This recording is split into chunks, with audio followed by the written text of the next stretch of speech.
Salut, bienvenue dans les vidéos La Crypto Simply, vidéo numéro 1 où on va aborder les bases et les principes de la crypto-monnaie. Donc sans plus attendre, premier point, crypto-monnaie, c'est quoi? Une petite définition toute simple là sur Wikipédia qui dit qu'en gros que la crypto-monnaie c'est de l'argent numérique qui utilise une nouvelle technologie où il n'y a pas besoin de banque. Allez, point numéro 2, à savoir pour démarrer. Donc vous avez besoin d'une adresse mail valide personnelle, donc c'est vous qui avez l'accès. Besoin d'un numéro de téléphone aussi personnel, des papiers d'identité à jour, d'être majeur. On peut en acheter en moyenne à partir de 10 ou 20 euros. C'est pas autorisé dans tous les pays. Et oui, pas obligation d'avoir un compte bancaire, mais fortement recommandé.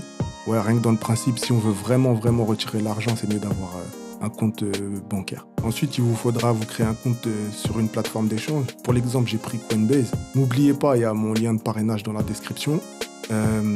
C'est pas obligé, Coinbase, il y a plein d'autres plateformes, mais pour débuter, je pense que c'est une des meilleures. Après, si vous vous sentez chaud, il y a Binance aussi, c'est très lourd. Voilà, je vous montre la différence. Voilà, à vous de voir, il y a des tutos partout de toute façon. Donc voilà, l'ouverture du compte, c'est gratuit et vous avez des frais à chaque transaction. Mais à partir de là, tu peux échanger, revendre, recevoir de la crypto, trade, ainsi de suite. L'avantage de passer par une plateforme comme ça, c'est que tout est fourni et t'es opérationnel direct. Par contre, moi, je conseille d'attendre que le compte soit validé et vérifié niveau sécurité avant de faire quoi que ce soit. Troisième point, crypto versus crypto. Donc ouais, quand on dit crypto-monnaie, c'est un terme général, c'est pour dire la technologie qu'il y a derrière. Mais ce ne sont pas toutes les mêmes. Vous verrez par la suite, en gros, qu'on peut les catégoriser, qu'il y a plusieurs groupes, qu'elles n'ont pas toutes le même but, ainsi de suite. Et des cryptos, il en existe des milliers. Elles ne servent pas que à payer ou que à être investi, que à trader. Et là, je trouve que c'est important de saisir la différence. Alors, je vais donner un petit exemple entre le fond et la forme pour une crypto. Prenons la crypto A. Quand on en investit, on en achète.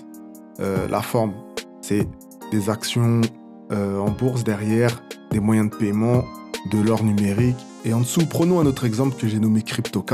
Exemple de différence, le fond, des projets de construction, recherche de nouvelles énergies, développement de pays sous-développés.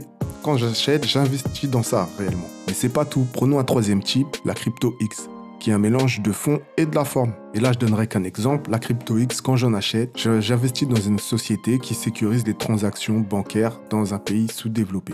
Et ça, je trouve que c'est important de le savoir. Est-ce que c'est du court terme, du moyen terme, du long terme? Voilà.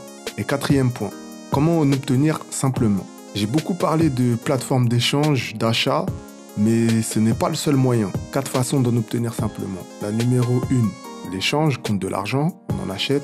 Numéro 2, le minage. Numéro 3, les formations, les pubs. Dans certaines conditions, sachez que vous pourrez obtenir de la crypto gratuitement en échange de votre temps, soit en vous renseignant sur une crypto, en regardant des pubs. Et la numéro 4, la vente de biens. Sachez que vous pouvez vendre des biens contre de la crypto-monnaie et être payé directement en crypto-monnaie. Voilà, principalement, c'est tout pour les bases et les principes dans la crypto. À l'heure où je vous parle, en étant réaliste, en moyenne, on peut faire une marge de 2, 3 fois, voire 5 fois sa mise. 10 fois, ça arrive encore aussi. En 1 an ou 2, selon vos stratégies, le contexte dans lequel vous achetez, les décisions prises au bon moment. Et ouais, ça me fait penser à un point important. Il y en a qui sont devenus riches avec la crypto-monnaie, c'est vrai. Donc, après ça sur YouTube, vous verrez. Et il ne faut pas oublier qu'il y en a qui ont tout perdu avec la crypto-monnaie aussi. Parce que la folie des grandeurs, ça a touché plus d'un. Ou des décisions, des émotions, ça va vite. Donc voilà, je vous dis à bientôt dans une prochaine vidéo.